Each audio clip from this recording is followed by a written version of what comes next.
انشاءاللہ آج ہم حضرت سیدنا فاروق اعظم اور حضرت سیدنا عثمان غنی ذو النورین رضی اللہ تعالی عنہ کی شان اور عظمت کو انشاءاللہ آپ کے سامنے پیش کریں گے۔ بس آپ عقیدت اور محبت کے ساتھ کچھ باتیں آپ سماعت کرنے کی کوشش کریں اور اسے اپنے دل میں اتارنے کی بھی پوری کوشش کریں۔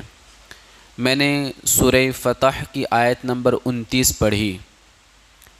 اللہ تبارک و تعالی فرماتا ہے محمد الرسول اللہ، کہ محمد صلی اللہ علیہ وسلم اللہ کے رسول ہیں، اور رب نے آگے ارشاد فرمایا والذین معہ اشداء علی الکفار، اور ان کے جو ساتھی ہے، یعنی اللہ کے نبی کے جو ساتھی ہے جسے ہم صحابہ کرام کہتے ہیں، اللہ فرماتا ہے وہ کافروں پر سخت ہے۔ کیا فرمایا؟ کافروں پر سخت ہے۔ اشداء علی الکفار، کافروں پر سخت ہے۔ اور جو کافروں پر سخت ہے وہ آپس میں کیسے ہیں؟ تو اللہ تبارک و تعالی فرماتا ہے رحماء بینہم، اور آپس میں بالکل رحم دل ہے۔ آپس میں مومنوں کے درمیان وہ آپس میں رحم دل ہیں۔ تو پھر اللہ نے فرمایا تراہم رکعا سجدا یبتغون فضلا من اللہ ورضوانا، تو تم انہیں دیکھو گے کہ رکوع کرتے، سجدے میں گرتے، اللہ کا فضل اور اللہ کی رضا طلب کرتے ہوئے۔ یہاں پر اللہ تبارک و تعالی نے صحابہ کرام علیہم الرضوان کی دو خاص صفتیں ذکر فرمائی، ایک سختی والی اور ایک رحم دل والی۔ کفار پر سخت ہیں اور آپس میں رحم دل ہیں۔ مومنوں، ہمارا بھی یہی رویہ ہونا چاہیے، کیونکہ اللہ تبارک و تعالی نے ہمیں جن کے نقش قدم پر چلنے کو کہا ہے وہ صحابہ کرام ہی کی تو ذات ہے۔ ایمان ان کی طرح لانے کا حکم ہم کو اللہ تبارک و تعالی نے عطا فرمایا ہے۔ تو مصطفیٰ کریم کے دیوانوں، تو یہاں پر یہ جو فرمایا کہ اشداء علی الکفار، کافروں پر سخت ہے، تو مفسرین کرام فرماتے ہیں کہ اس کا مصداق فاروق اعظم کی ذات ہے۔ کافروں پر سخت ہے تو یہاں مفسرین کا قول یہی ہے کہ ویسے تو سارے صحابہ کا یہی معاملہ ہے، وہ کبھی بھی دین کے معاملے میں کوئی بات چلا نہیں لیتے تھے، سختی سے اس کا ویرودھ کرتے تھے، لیکن سیدنا فاروق اعظم رضی اللہ تعالی عنہ تو ان کی سختی تو سب سے زیادہ ہوتی تھی، بڑے سخت مزاج تھے، اور ایسا نہیں کہ سب کے ساتھ سختی کرتے تھے، جب مومنوں کی باری ہوتی تو مومنوں کے ساتھ بالکل نرم دل کے ساتھ پیش آیا کرتے تھے۔ پیارے آقا صلی اللہ تعالی علیہ وسلم کے پیارے دیوانوں، تو یہاں پر جو اشداء علی الکفار ہے، تو مفسرین کا قول ہے کہ اس کے مصداق سیدنا فاروق اعظم ہے، اور رحماء بینہم، آپس میں نرم دل، ویسے تو سارے صحابہ نرم دل ہیں، لیکن اس جز کا اگر سب سے زیادہ اگر کوئی مصداق ہے تو حضرت سیدنا عثمان غنی رضی اللہ تعالیٰ عنہ کی ذات ہے۔ بالکل نرم دل، کوئی اونچی آواز میں بھی بات کرے تو آنکھوں سے آنسو جاری ہو جاتے تھے، اتنے نرم دل تھے، اور حیا تو اتنی کہ میرے آقا فرماتے ہیں کہ میں کیوں عثمان سے حیا نہ کروں، اللہ کے فرشتے بھی عثمان سے حیا کرتے ہیں۔ اتنے حیا والے، اتنے شرم والے تھے آپ مصطفیٰ کریم کے دیوانوں۔ تو آج انشاءاللہ ہم ان دونوں شخصیتوں کے تعلق سے کچھ باتیں آپ حضرات کے سامنے پیش کرنے کی میں کوشش کرتا ہوں۔ پیارے آقا صلی اللہ تعالی علیہ وسلم کے پیارے دیوانوں، حضرت سیدنا عمر فاروق اعظم رضی اللہ تعالی عنہ جب ایمان لائے اس وقت آپ کی عمر شریف 27 سال کے قریب تھی. 27 یا 28 سال کی عمر کے اندر حضرت فاروق اعظم رضی اللہ تعالی عنہ ایمان لائے. اور ایک بڑا مشہور قول یہ ہے کہ جس وقت عمر فاروق ایمان لائے اس وقت 40 کا عدد مومنوں کا پورا ہو گیا، یعنی 40ویں نمبر پر ایمان لانے والی ذات سیدنا عمر فاروق کی ذات ہے. اور ایک قول یہ ہے کہ 11 عورتیں اور ان 40 مردوں کے بعد ایمان لانے والی ذات سیدنا عمر فاروق کی ذات ہے. پیارے آقا صلی اللہ علیہ وسلم کے پیارے دیوانوں، آپ کا جو شجرہ ہے وہ اوپر جا کر آقا کریم صلی اللہ علیہ وسلم کے شجرے کے ساتھ مل جاتا ہے. یعنی آپ کے دادا اور آقا کریم صلی اللہ علیہ وسلم کے جو دادا ہیں اوپر جا کر شجرے کے اندر وہ دونوں مل جاتے ہیں. یعنی ایک ہی خاندان ہے حضرت سیدنا عمر فاروق اعظم رضی اللہ تعالی عنہ کا اور تاجدار کائنات صلی اللہ علیہ وسلم کا.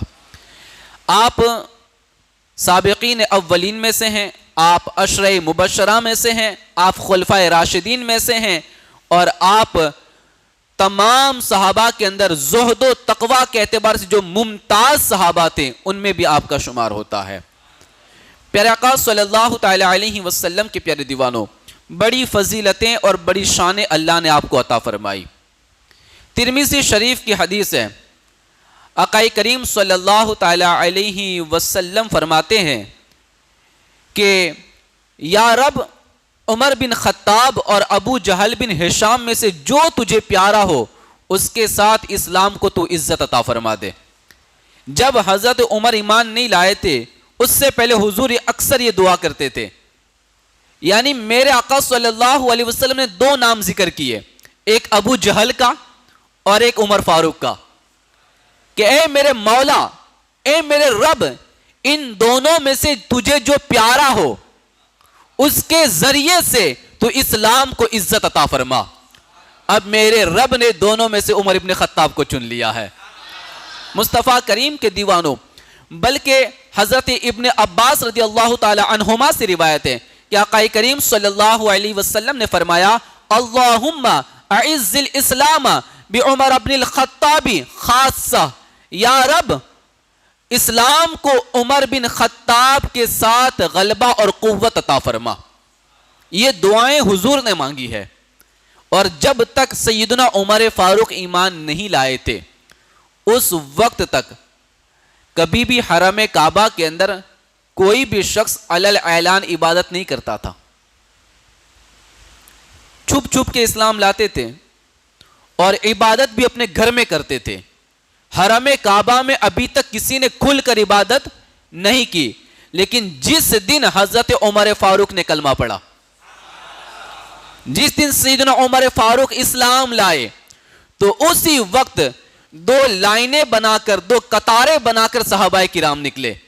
ایک قطار کے اندر سب سے آگے عمر ابن خطاب چل رہے تھے اور دوسری قطار میں سب سے آگے امیر حمزہ چل رہے تھے.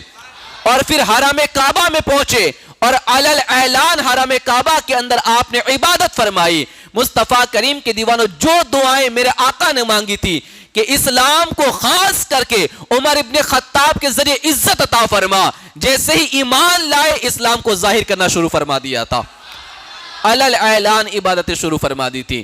مصطفیٰ کریم کے دیوانوں، شجاعت اور بہادری تو عمر ابن خطاب کی کمال کی تھی. اور انشاءاللہ آگے بات آئے گی تو میں آپ کو بتاؤں گا کہ آپ کس انداز سے آپ لڑتے تھے اور کسی سے ڈرتے نہیں تھے. یہ آپ کا کمال تھا. آپ جو ایمان لائے وہ واقعہ بڑا مشہور ہے، سب جانتے ہیں کہ حضرت عمر فاروق اعظم رضی اللہ تعالی عنہ آقا کریم صلی اللہ تعالی علیہ وسلم کو شہید کرنے کے ارادے سے تلوار لے کے نکلے. جب تلوار لے کے نکلے تو اس وقت قبیلہ بنو زہرہ کا ایک شخص آپ کو سامنے مل گیا اور کہنے لگا کہ اے عمر، کہاں کا ارادہ ہے؟ تو حضرت عمر فاروق نے فرمایا کہ میں حضرت محمد صلی اللہ علیہ وسلم کا قتل کا ارادہ رکھتا ہوں. اس نے کہا انہیں قتل کر کے تم بنی ہاشم اور بنی زہرا کے ہاتھوں سے کیسے بچو گے؟ آپ نے کہا میرے خیال میں تو بھی تو دین سے پھر گیا لگتا ہے. یعنی جو کہتا ہے انہیں بھی یہ کہتے ہیں کہ تو بھی دین سے پھرا ہوا لگتا ہے. تو اس وقت اس شخص نے کہا میری بات نہ کر, میں اس سے تعجب والی تجھے بات نہ بتاؤں؟ کہا کہ اس سے تعجب خیز بات کیا ہے؟ کہا کہ تیری بہن اور تیرے بہنوئی بھی کلمہ پڑھ کے مسلمان ہو گئے ہیں. حضرت عمر فاروق اعظم رضی اللہ تعالی عنہ نے جیسے یہی بات سنی تو آپ جلال میں آ گئے, غصے میں آ گئے. اور عمر فاروق اعظم رضی اللہ تعالی عنہ بالکل جب جوان تھے نا, اب آپ ایمان ہی لائے 27-28 سال کی عمر میں, تو اس سے پہلے بھی اگر کوئی کفار مکہ سے یوں کہتا نا کہ تمہارا سب سے بہادر اگر کوئی ہو اسے ہمارے مقابلے میں بھیج دو, جب آپ ایمان نہیں لاتے اس وقت کی بات, اگر کفار مکہ سے کوئی یہ جملہ کہتا کہ تمہارے سب سے بہادر کو لے کر آؤ, تو کفار مکہ عمر ابن خطاب کو آگے کیا کرتے تھے, عمر ابن خطاب کو آگے کیا کرتے تھے. تو حضرت عمر نے جب یہ سنا کہ میرے بہن اور بہنوئی بھی ایمان لے آئے تو بڑے غصے میں آ گئے, جلال میں آ گئے, اور آپ سیدھے ان کے پاس پہنچے. وہاں پر حضرت خباب رضی اللہ تعالی عنہ بھی تھے, اور وہ لوگ سورہ طٰہٰ پڑھ رہے تھے, سورہ طٰہٰ پڑھ رہے تھے. جب انہوں نے حضرت عمر کی آہٹ محسوس کی تو سب لوگ چھپ گئے. ڈر تھا, خوف تھا, عمر کا جلال تھا, کسی کے اندر طاقت نہیں تھی, ہمت نہیں تھی سامنے کھڑے رہنے کی, سب چھپ گئے. جب سب چھپ گئے تو حضرت عمر نے مکان میں داخل ہو کر کہا تم کہاں رہتے ہو اور تم کر کیا رہے ہو, کہاں چلے گئے تم سب؟ تو اس وقت ان لوگوں نے آواز دی کہ ہم آپس میں باتیں کر رہے تھے, ہم کچھ نہیں کر رہے تھے. یعنی جو قرآن کی آواز سنی تھی نا, تو کہا یہ کر کیا رہے تھے؟ کہا کہ ہم قرآن کی تلاوت نہیں کر رہے تھے, ہم تو باتیں کر رہے تھے. حضرت عمر ابن خطاب کہنے لگے شاید تم لوگ بے دین ہو گئے ہو, یعنی کہ اپنے پرانے دین سے پھر گئے ہو. یہاں بے دین سے مراد پرانے دین سے پھرنا ہے, یہاں بے دین نہیں, اب تو دیندار ہو گئے ہیں. تو اس وقت کہا کہ شاید تم بے دین ہو گئے ہو. آپ کے بہنوئی نے کہا اے عمر, اگر تمہارے دین کے سوا کسی اور دین میں حق ہو تو, یعنی تمہارے دین میں حقانیت ہی کہاں ہے؟ ہم نے تو وہ کلمہ پڑھا ہے جس میں حقانیت ہے.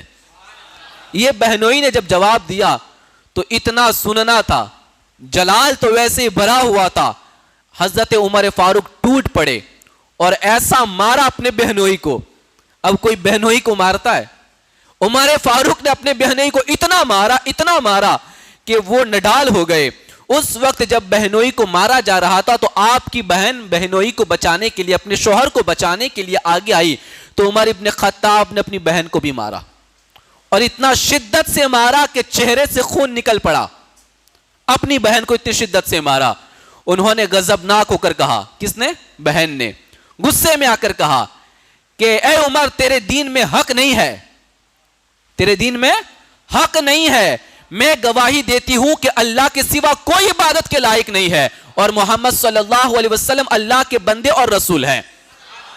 جب آپ کی بہن نے یہ کلمہ شہادت پڑھا تو حضرت عمر نے کہا مجھے وہ کتاب دو جو تمہارے پاس ابھی تھی اور تم پڑھ رہے تھے. اس وقت بہن نے کہا اے عمر ہم ناپاک کو یہ کتاب نہیں دیتے. ایمان جب آتا ہے نا تو بہادری خود بخود آ جایا کرتی ہے, جذبہ خود بخود آ جاتا ہے.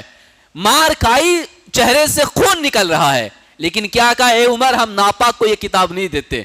اگر قرآن پکڑنا ہے تو پہلے پاک ہو جاؤ, پہلے طہارت کر لو.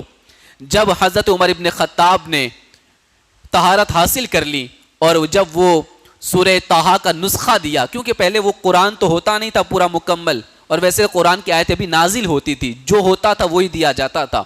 تو سورہ طٰہٰ کی چند آیتیں نازل ہوئی تھی, وہی سورہ طٰہٰ آپ کے ہاتھ میں دی. آپ نے پڑھا طٰہٰ ما انزلنا علیک القرآن لتشقی, یہاں تک کہ آپ نے تقریباً 13 آیتیں پڑھی. کتنی؟ 13 آیتیں پڑھی. اور جو 13ویں آیت ہے نا, اننی انا اللہ لا الہ الا انا فاعبدنی واقیم الصلاۃ لذکری, جب اس آیت کریمہ پہ عمر ابن خطاب پہنچے تو دل کی دنیا بدلنے لگی, دل کی دنیا بدل گئی. میں کئی مرتبہ یہ بات کہہ چکا ہوں کہ آج اگر ہم اپنے گھر کے اندر رونق لانا چاہتے ہیں، اس اجڑے ہوئے دل کو پھر سے بسانا چاہتے ہیں، اس اندھیرے دل میں پھر سے اجالا پیدا کرنا چاہتے ہیں، قرآن کی تلاوت شروع کر دو، انشاءاللہ گھر بھی بارونق ہو جائے گا اور دل بھی بارونق ہو جائے گا۔ قرآن کی تلاوت میں یہ برکت ہے، اگر کوئی کافر بھی قرآن کو غور سے سن لیتا ہے تو اس کے بدن پر بھی رونگٹے کھڑے ہو جایا کرتے ہیں۔ قرآن کی تلاوت کا یہ اعجاز ہے۔ عمر ابن خطاب نے 13 آیتیں جب سورہ طٰہٰ کی پڑھی تو آپ نے فرمایا مجھے محمد عربی کے پاس لے چلو۔ مصطفیٰ کریم کے دیوانوں، یہ سن کر حضرت خباب باہر نکلے اور انہوں نے کہا مبارک ہو اے عمر، میں امید کرتا ہوں کہ تم ہی دعائے رسول ہو، یعنی جو دعا حضور نے مانگی تھی نا کہ اللہ عمر ابن خطاب یا ابو جہل دونوں میں سے کسی ایک کے ذریعے اسلام کو عزت عطا فرما، تو حضرت خباب نے کہا مجھے امید ہے کہ تم ہی دعائے مصطفیٰ ہو، یعنی تم نے ایمان قبول کرنا ہی ہے۔ حضرت عمر ابن خطاب اس مکان پر آئے جس مکان پر تاجدار کائنات تشریف فرما تھے۔ دروازے پر حضرت حمزہ اور حضرت طلحہ کھڑے تھے اور دوسرے لوگ تھے۔ حضرت حمزہ رضی اللہ تعالی عنہ نے فرمایا اے عمر، یہ عمر ہے، اگر اللہ تعالیٰ کو ان کی بھلائی منظور ہو تو ایمان لائیں، ورنہ ہمیں ان کا قتل کرنا آسان ہے۔ یعنی امیر حمزہ تو قتل کرنے کے لیے تیار تھے اور کہا کہ اگر ایمان لائے تو بڑی اچھی بات ہے۔ آقا کریم صلی اللہ علیہ وسلم پر اسی وقت وحی نازل ہو رہی تھی، وحی کا نزول ہو رہا تھا۔ آقا کریم صلی اللہ علیہ وسلم باہر تشریف لائے اور حضرت عمر کے کپڑے اور تلوار کے حمائل پکڑ کر فرمایا، یعنی حضور پہ ابھی وحی نازل ہوئی اور باہر نکلے، عمر ابن خطاب کھڑے تھے، حضور نے آپ نے ان کے کپڑوں کو پکڑ لیا اور تلوار کے حمائل کو پکڑ لیا اور فرمایا اے عمر تو باز نہیں آتا حتیٰ کہ اللہ تعالیٰ تجھ پر وہ عذاب اور رسوائی نازل فرمائے جو ولید ابن مغیرہ پر نازل فرمائی۔ حضرت عمر نے جیسے ہی حضور کے یہ جملے سنے سیدھے اپنی زبان سے کہنے لگے اشہد ان لا الہ الا اللہ واشہد ان محمد رسول اللہ۔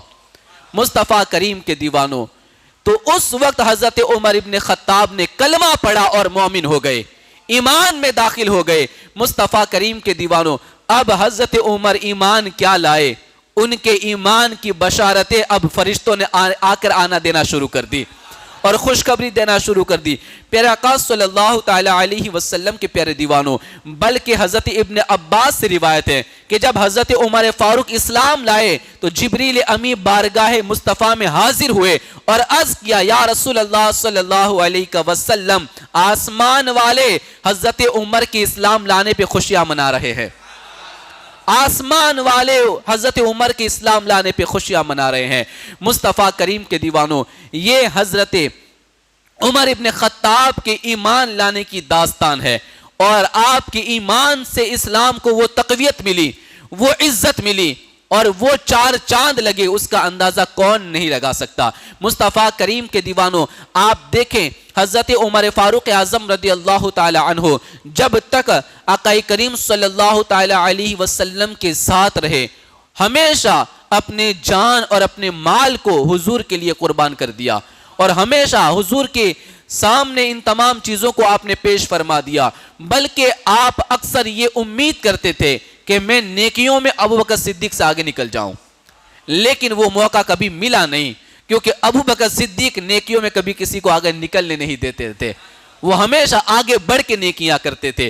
پیارے آقا صلی اللہ تعالی علیہ وسلم کے پیارے دیوانوں، اس سے بڑی حضرت عمر فاروق اعظم رضی اللہ تعالی عنہ کی فضیلت کیا ہو سکتی ہے کہ تاجدار کائنات صلی اللہ علیہ وسلم ارشاد فرماتے ہیں کہ میں آخری نبی ہوں، اگر میں آخری نبی نہ ہوتا تو میرے بعد نبی عمر ابن خطاب ہوتے۔ اس سے بڑی فضیلت کیا ہو سکتی ہے؟ اتنی بڑی شان اللہ نے آپ کو عطا فرمائی ہے، آپ میں وہ خصوصیات تھی، آپ کے اندر وہ کردار تھا۔ مصطفیٰ کریم کے دیوانوں، جب حضرت عمر فاروق ایمان لائے نا تو کفار کو پتا چلا کہ عمر ابن خطاب ایمان لا چکے ہیں، تو کافروں نے ایک میٹنگ کی اور میٹنگ میں کیا کہا پتا ہے؟ آج ہم آدھے ہو گئے، کیا کہا؟ آج ہم آدھے ہو گئے. ہماری آدھی طاقت تو عمر ابن خطاب اکیلے تھے, اب وہی ایمان لائے تو ہم تو آدھے ہو گئے. اب ہماری طاقت ٹوٹ گئی, اب ہماری کوئی وقت نہ رہی, اب ہمارے اندر کوئی طاقت نہ رہی. مصطفیٰ کریم کے دیوانوں, اور آپ اتنے بہادر تھے, اتنے بہادر تھے کہ جب میرے آقا صلی اللہ علیہ وسلم نے صحابہ کرام سے فرمایا ہجرت کے وقت کہ سب چھپ چھپ کر ہجرت کر لو, رات کے اندھیرے میں نکل جاؤ, مکہ چھوڑ دو, مدینہ کی طرف نکل جاؤ, سب نے چھپ چھپ کر ہجرت کی. اور یہ حضور ہی کا فرمان تھا کہ سب چھپ کے سے نکل جاؤ. لیکن عمر ابن خطاب نے جب ہجرت کا ارادہ کیا اور حضور نے حکم ارشاد فرمایا ہجرت کا, تو حضرت عمر کے تعلق سے مولا علی خود بیان کرتے ہیں, مولا علی خود بیان کرتے ہیں کہ جب سب لوگ چھپ چھپ کے ہجرت کر رہے تھے تو اس وقت حضرت عمر فاروق اپنے گلے میں تلوار کو لٹکا دیا اور کمان کو کاندھے پہ باندھ لیا اور ہاتھ میں تیر لے لیے اور حرم کعبہ میں تشریف لے گئے. اور حرم کعبہ کے اندر قریش کے بڑے بڑے لوگ بیٹھے ہوئے تھے اور بڑے بڑے کفار بیٹھے ہوئے تھے. آپ نے کعبہ کے 7 چکر لگائے, طواف کعبہ کیا, 2 رکعت مقام ابراہیم کے پیچھے آپ نے پڑھی, اور پھر آپ نے ہر ایک کو جا کر کہا, سب بڑے بڑے لوگ حرم کعبہ میں ٹیم بنا بنا کے بیٹھے تھے کفار کے, تو آپ نے ہر ایک کو جا کر کہا, اور کیا کہا؟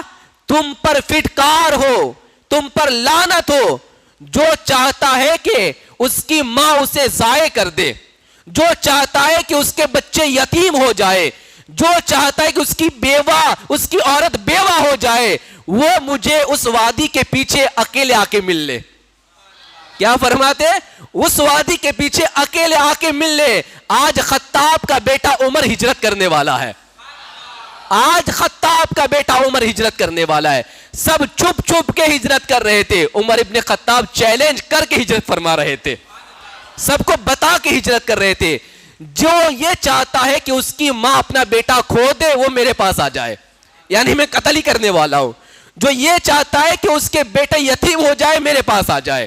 جو یہ چاہتا ہے کہ اس کی بیوی بیوہ ہو جائے وہ آئے میرا مقابلہ کرنے. تم عمر کو ہجرت کرنے سے نہیں روک سکتے ہو. اور آپ نے علل اعلان سب کو بتا کر آپ نے ہجرت فرمائی. حضرت علی فرماتے ہیں کہ عمر جیسا بہادر نہ دیکھا. مصطفیٰ کریم کے دیوانوں, کیا شان تھی عمر ابن خطاب کی, کیا جذبہ تھا آپ کے اندر. کبھی ڈر نہیں کسی کا, کبھی خوف نہیں کسی کا. اب میرے آقا فرماتے ہیں میں نے شیطان کو گلی چھوڑ کے بھاگتے دیکھا ہے جب عمر کسی گلی میں داخل ہو جاتا ہے.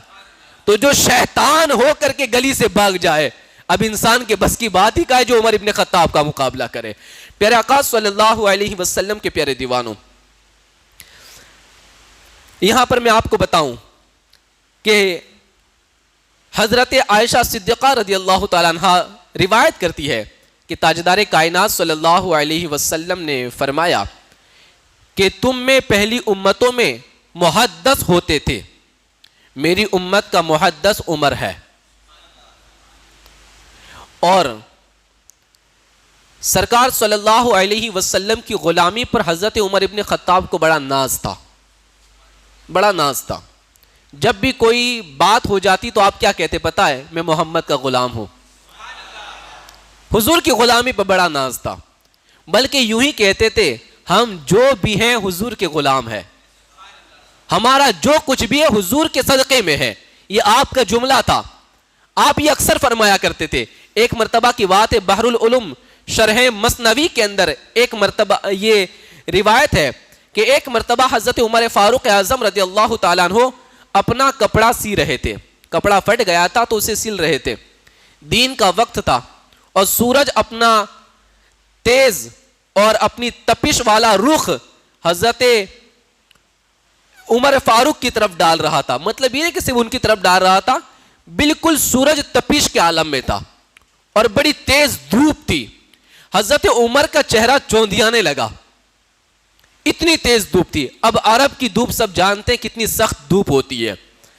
سخت دھوپ تھی تو جس سے آپ کی آنکھیں چکا چوند ہو گئی. آپ نے سورج کو مخاطب کر کے کہا. کس سے؟ سورج سے کہا اے سورج. آپ نے سورج کو مخاطب کر کے فرمایا اے سورج, اللہ کے نبی کے غلام کو گرمی دکھاتا ہے؟ اللہ کے نبی کے غلام کو تو گرمی دکھاتا ہے؟ ابھی اتنا کہنا تھا کہ جیسے ہی آپ کی مبارک زبان سے یہ الفاظ نکلے, سورج نے اپنا تپش والا رخ فوراً پھیر لیا. یہ مثنوی شریف کی شرح کی بات کر رہا ہوں میں, یہ کوئی کہانی نہیں, کوئی قصہ نہیں ہے. تو عمر ابن خطاب اگر سورج سے کہے اے سورج تو نبی کے غلام کو تپش دکھاتا ہے, اپنا تیز دکھاتا ہے, تو سورج بھی اپنا رخ پھیر لیتا ہے, سورج بھی اپنی تپش کو موڑ لیتا ہے. یہ ہے حضرت عمر ابن خطاب کے شان. مصطفیٰ کریم کے دیوانوں, بلکہ حضرت شاہ ولی اللہ محدث دہلوی علیہ رحمہ اپنی کتاب ازالۃ الخفا میں نقل فرماتے ہیں کہ حضرت عمر فاروق کا زمانہ تھا, عمر فاروق کا دور تھا. تو اسی زمانے میں مولا علی اپنے بستر پر سو رہے تھے, آرام فرما رہے تھے, تو آپ نے اچانک خواب دیکھا. اب حضرت عمر کا زمانہ مطلب کیا ہے کہ آقا کریم صلی اللہ علیہ وسلم تو دنیا سے پردہ فرما گئے, حضرت صدیق اکبر بھی دنیا سے تشریف لے گئے, عمر ابن خطاب کا دور ہے, مولا علی آرام فرماتے اور خواب کے اندر تاجدار کائنات صلی اللہ علیہ وسلم کا جلوہ دکھائی دیا. حضور کو دیکھا, اور وہ بھی کس طرح؟ حضرت علی فرماتے ہیں کہ میں نے دیکھا خواب میں کہ مسجد نبوی میں آپ نماز فجر کے لیے پہنچے, یعنی حضرت علی نماز فجر کے لیے پہنچے خواب کے اندر. تو جماعت قائم ہو چکی تھی اور تاجدار کائنات امامت فرما رہے تھے, حضور نماز پڑھا رہے تھے, مولا علی پیچھے نماز کے لیے کھڑے ہو گئے. جب آقا کریم سلام پھیرتے ہیں تو اپنا چہرے انور صحابہ کرام کی طرف کرتے ہیں. یہ خواب کی بات ہو رہی ہے, اپنا چہرہ صحابہ کی طرف کرتے ہیں. اتنے میں ایک شخص کھجوروں کا ٹوکرا لے کے آتا ہے, کھجوریں بھر کے آتا ہے, اور لا کر کے تاجدار کائنات کی خدمت میں پیش کر دیتا ہے. آقا کریم صلی اللہ علیہ وسلم نے کھجوروں کو تقسیم کرنا شروع فرمایا, یعنی حضور اپنے ہاتھوں سے سب کو کھجوریں دے رہے تھے. بلند آواز سے کہے نا, یہ خواب کی باتیں مولا علی دیکھ رہے ہیں. حضور کھجور تقسیم فرما رہے ہیں, صحابہ کرام باری باری آتے ہیں اور کھجور لے کے نکل جاتے ہیں. مولا علی فرماتے ہیں کہ میں بھی لائن میں کھڑا ہو گیا, قطار میں لگ گیا. جب میری باری آئی تو تاجدار کائنات نے مجھے 2 کھجوریں عطا فرمائی, جسے میں نے کھایا تو مجھے بہت لطف آیا, بڑا لطف آیا. اور آپ کہتے ہیں کہ اتنے میں میری آنکھ کھل گئی. جیسے میں نے کھجوریں لی حضور سے اور میں نے کھائی تو بڑا لطف آیا, اتنے میں میری آنکھ کھل گئی. جب میں بیدار ہوا تو میرے منہ کے اندر اسی کھجور کا ابھی بھی مزہ باقی تھا, جو خواب میں حضور نے کھلائی اس کا مزہ ابھی باقی تھا, وہ ٹیسٹ ابھی باقی تھا. اتنے میں نے دیکھا کہ نماز فجر کا وقت ہو چکا ہے, نماز فجر کا وقت ہو چکا ہے, اذان بھی ہو گئی ہے, جماعت کا وقت ہو چکا ہے. مولا علی جلدی سے مسجد کی طرف آگے بڑھے, اور جب آپ گئے تو حضرت عمر ابن خطاب نماز پڑھا رہے تھے, عمر ابن خطاب نماز پڑھا رہے تھے. جب مسجد نبوی میں پہنچے, نماز قائم ہو چکی, جماعت چل رہی تھی, تو آپ نے پیچھے جا کے نماز میں شریک ہو گئے. نماز کے بعد سیدنا عمر ابن خطاب نے تمام مقتدیوں کی طرف اپنا چہرہ کر لیا, جیسا خواب میں نبی کو کرتے دیکھا اب عمر ابن خطاب کر رہے ہیں. ابھی چہرہ کیا ہی تھا پبلک کی طرف, لوگوں کی طرف, اتنے میں ایک شخص کھجوروں کا ٹوکرا لے کے آیا اور لا کے حضرت عمر فاروق کی بارگاہ میں پیش کر دیا. کہا کہ یہ آپ بانٹ دیجئے. حضرت عمر ابن خطاب کھڑے ہو گئے اور آپ نے بھی سب کو کھجوریں بانٹنا شروع کر دی. لوگ آتے جاتے کھجوروں لیتے جاتے, آتے جاتے کھجوریں لیتے جاتے. حضرت علی کہتے میں بھی قطار میں کھڑا ہو گیا, میں بھی لائن میں کھڑا ہو گیا. مولا علی قطار میں کھڑے ہوئے اور جیسے باری آئی تو حضرت عمر نے 2 کھجوریں عطا فرمائی. مولا علی کہتے میں نے جب وہ کھائی تو وہی مزہ تھا جو حضور نے کھلائی تھی, وہی ٹیسٹ تھا جو حضور نے کھلائی تھی. جب میں 2 کھا چکا نا تو پھر میں بعد میں پھر لائن میں کھڑا ہوا اور حضرت عمر کے پاس گیا اور میں نے کہا کہ اے عمر مجھے اور بھی دیجیے، اور بھی دیجیے. تو اس وقت حضرت عمر ابن خطاب مسکرانے لگے اور آپ نے فرمایا اے علی، اگر خواب میں تاجدار کائنات تمہیں دوسری مرتبہ دیتے تو عمر بھی دے دیتا، عمر بھی تمہیں دوسری مرتبہ دے دیتا. جب حضور نے دوبارہ نہیں دی تو میں کیوں دوں؟ مصطفیٰ کریم کے دیوانوں، جب یہ جملہ سنا تو مولا علی رضی اللہ تعالیٰ عنہ حیران رہ گئے اور حیران ہو کر پوچھنے لگے اے عمر، اے مومنوں کے سردار، آپ کو میرے خواب کے بارے میں کس نے بتایا؟ میں نے تو ابھی خواب دیکھ کر مسجد میں آیا ہوں، میرے خواب کے بارے میں تمہیں کس نے بتایا؟ حضرت عمر نے کوئی جواب نہ دیا. مولا علی خود کہتے ہیں اللہ ہی نے بتایا ہوگا، رب ہی نے بتایا ہوگا. یہ سن کر سیدنا عمر فاروق نے فرمایا اے علی، کیا تم نے آقا کریم کی حدیث نہیں سنی؟ حضور کی حدیث نہیں سنی؟ میرے آقا فرماتے ہیں کہ مومن کی فراست سے بچو، مومن تو اللہ کے نور سے دیکھ لیتا ہے. مومن کی فراست سے بچو، مومن تو اللہ کے نور سے دیکھ لیتا ہے. مصطفیٰ کریم کے دیوانوں، اے علی رضی اللہ تعالیٰ عنہ، میں نے اللہ کے نور سے تیرے خواب کو ملاحظہ کر لیا ہے. یہ سن کر مولا علی کہنے لگے یا امیر المؤمنین، خواب میں سرکار نے بھی کھجوریں عطا فرمائی، بیداری میں آپ نے بھی کھجوریں عطا فرمائی. جو مزہ سرکار کی کھجور میں تھا وہی مزہ آپ کی کھجور میں بھی ہے. مصطفیٰ کریم کے دیوانوں، پتہ یہ چلا، یہ واقعہ یہ بتا رہا ہے کہ یہ صحابہ کرام اور اہل بیت میں کتنی محبتیں ہوا کرتی تھی. اور دوسری بات یہ کہ عمر ابن خطاب کی فراست کا عالم کیا ہے، آپ کتنے عظیم ہے کہ آپ اللہ کے نور سے مومن کو جان لیا کرتے ہیں، اس کے بارے میں پہچان پیدا کر لیا کرتے ہیں. اور یہ بھی پتا چلا کہ علم غیب اللہ چاہے تو نبی کے غلاموں کو بھی عطا فرما دیتا ہے. علم غیب رب نبی کے غلاموں کو بھی عطا فرما دیتا ہے. تو جب غلاموں کا یہ عالم ہے تو تاجدار کائنات کا عالم کیا ہوگا؟ مصطفیٰ کریم کے دیوانوں، تو یہ ہے حضرت عمر ابن خطاب رضی اللہ تعالی عنہ کی ذات اور آپ کی یہ شان، آپ کی یہ عظمت.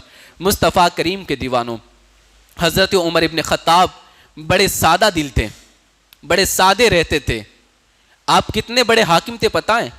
22 لاکھ مربع میل زمین پر آپ نے حکومت فرمائی. کتنی؟ 22 لاکھ مربع میل، کلومیٹر نہیں، کلومیٹر سے بڑھ کر ہے میل.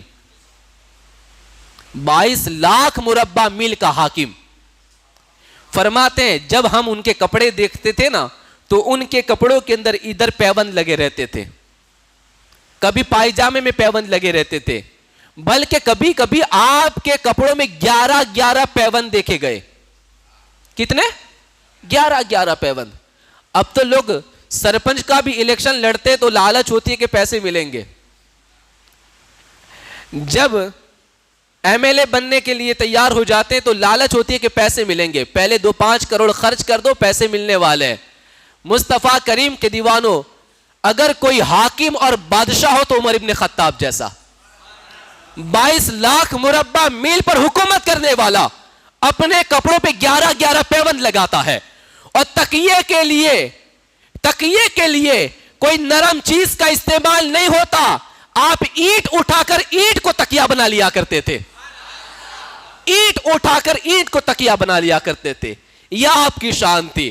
مصطفیٰ کریم کے دیوانوں، بلکہ آپ کے ساتھی فرماتے ہیں کہ جب حضرت عمر مدینہ طیبہ سے مکہ کی طرف حج کے ارادے سے نکلے تو راستے میں لوگ جب رکتے تھے تو پڑاؤ کرتے تھے، تو تمبو باندھتے تھے، چادریں باندھتے تھے اور وہاں پہ سوتے تھے. میں نے عمر ابن خطاب کو کبھی چادر باندھ کے سوتے نہیں دیکھا.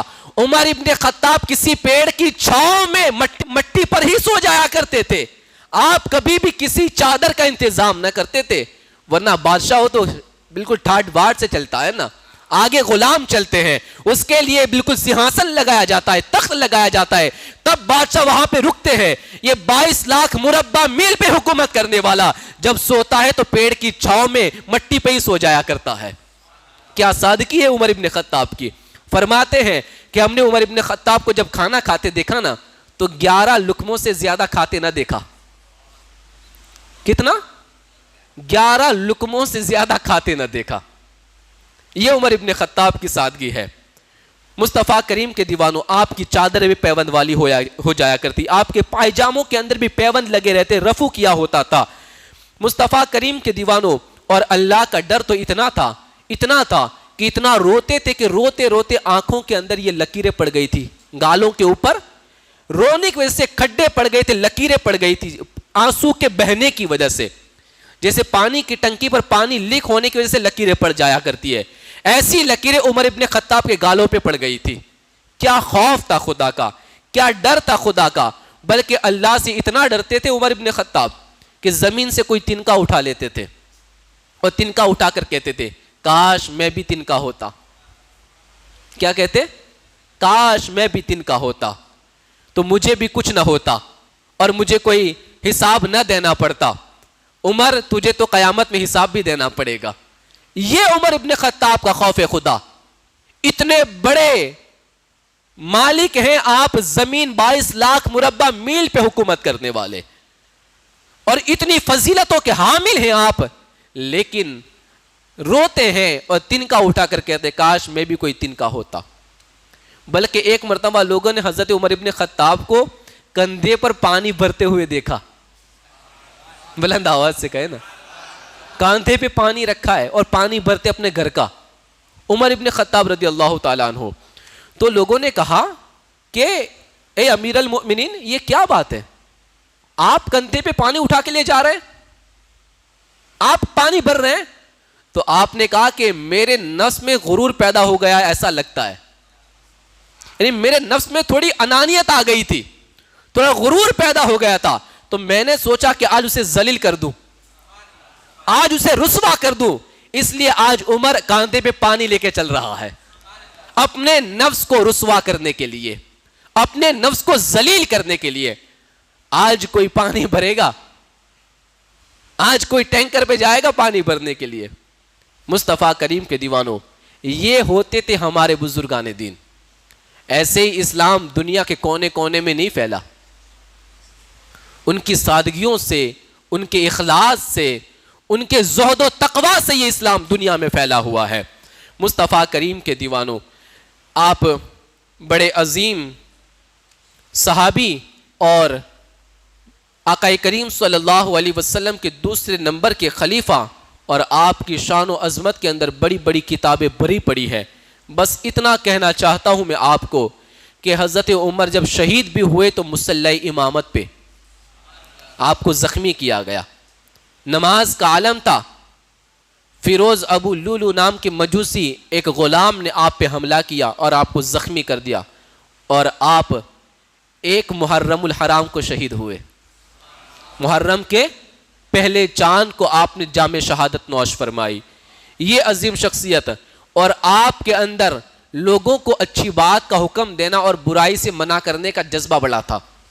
آپ کو جب یہ زخم لگے نا، آپ جیسے پانی پیتے وہ زخم گلے سے نکل جاتا تھا، پیٹ سے نکل جاتا تھا. اتنے شدت سے آپ زخمی ہو گئے تھے. جب آپ بستر پہ تھے آخری وقتوں کے اندر، انتقال کے وقت، تو ایک شخص آپ کی بارگاہ میں آیا آپ کی خیریت پوچھنے کے لیے، آپ کی طبیعت پوچھنے کے لیے. آپ نے کہا میری طبیعت بعد میں پوچھ لینا، ذرا اپنا پائجامہ سیدھا کر لو، تخنے سے نیچا پائجامہ نہ رکھا کرو، آقا نے منع فرمایا اسے اوپر کر لیا کرو. یہ دیکھو آخری وقت کے اندر دین کی اشاعت کا جذبہ کیسا، دین کی سمجھ لوگوں کو دینے کا جذبہ کیسا، اچھی بات کا حکم دینا، برائی سے منع کرنا آپ کے اندر کیسے بھرا ہوا تھا.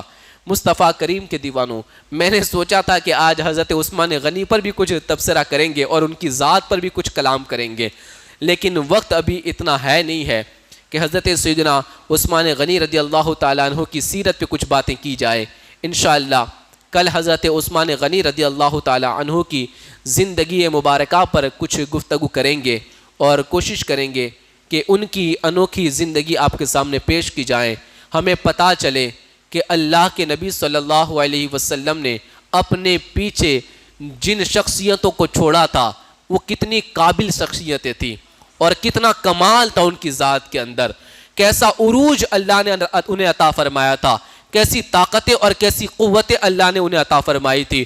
مصطفیٰ کریم کے دیوانوں، حضرت سیدنا عمر ابن خطاب رضی اللہ تعالی عنہ جب شہید ہو گئے اور آپ کو جب دفن کرنا تھا تو آپ نے انتقال سے پہلے ہی، شہادت سے پہلے ہی آپ نے یہ کہا تھا کہ میری تمنا ہے کہ میں حضرت ابوبکر صدیق کے بازو میں دفن ہو جاؤں، یعنی میرے آقا صلی اللہ علیہ وسلم جہاں پر دفن ہے، جہاں حضور جلوہ فرمائے، ان کے بغل میں حضرت ابوبکر صدیق کا مزار ہے۔ حضرت عمر نے کہا میری تمنا ہے کہ میں ان کے بغل میں دفن ہوں، اور آج بھی وہ تینوں شخصیتیں ایک ہی جگہ پہ آرام فرما ہے۔ آپ سنہری جالیوں کو دیکھیں تو 3 جگہ پہ ہال بنے ہوئے ہیں اور 3 جگہ پہ تختی لگی ہوئی ہے۔ ایک جگہ پر تختی پر تاجدار کائنات صلی اللہ علیہ وسلم کا نام ہے، دوسری جگہ پر حضرت صدیق اکبر کا نام ہے، اور تیسری تختی پر حضرت عمر ابن خطاب کا نام ہے۔ مصطفیٰ کریم کے دیوانوں، کیا مقام اللہ نے عطا فرمایا، کیا رتبہ اللہ نے عطا فرمایا۔ زندگی پر تو حضور کے ساتھ رہے، اور جب دنیا سے پردہ کر گئے تب بھی حضور کے ساتھ رہے ہیں، اور قیامت تک حضور کے ساتھ۔ اور روایتوں میں فرمایا گیا جب میرے آقا قیامت کے دین اپنے مزار سے نکلیں گے، قیامت کے دین جب میدان محشر کے لیے لوگ جمع ہوں گے، تو اس وقت جب میرے آقا میدان محشر کے لیے جب نکلیں گے اپنی قبر سے، تو ایک ہاتھ میں صدیق اکبر کا ہاتھ ہوگا اور دوسرے ہاتھ میں عمر ابن خطاب کا ہاتھ ہوگا، اور اس شان کے ساتھ میدان محشر میں آئیں گے، ایک طرف صدیق ہوں گے، دوسری طرف عمر ابن خطاب ہوں گے۔ مصطفیٰ کریم کے دیوانوں، کیا شان ہے اللہ نے ان کو عطا فرمائی ہے، کیا بڑا رتبہ اور بڑا مقام عطا فرمایا ہے۔ زندگی بھر حضور کے ساتھ، آج بھی حضور کے ساتھ، اور جب میدان محشر میں بھی آئیں گے تو حضور کے ساتھ آئیں گے۔ اللہ سے دعا کرے مولا تبارک و تعالی ہم سب کو حضور سیدنا عمر ابن خطاب رضی اللہ تعالی عنہ کے فرامین پر، ان کے نقش قدم پر چلنے کی توفیق عطا فرمائے، اور اللہ ان کی طرح ہمارے دلوں میں بھی جذبہ عطا فرمائے، اللہ ان کی طرح ہمیں بھی زہد و تقوی نصیب فرمائے۔ وآخر دعوانا ان الحمدللہ رب العالمین۔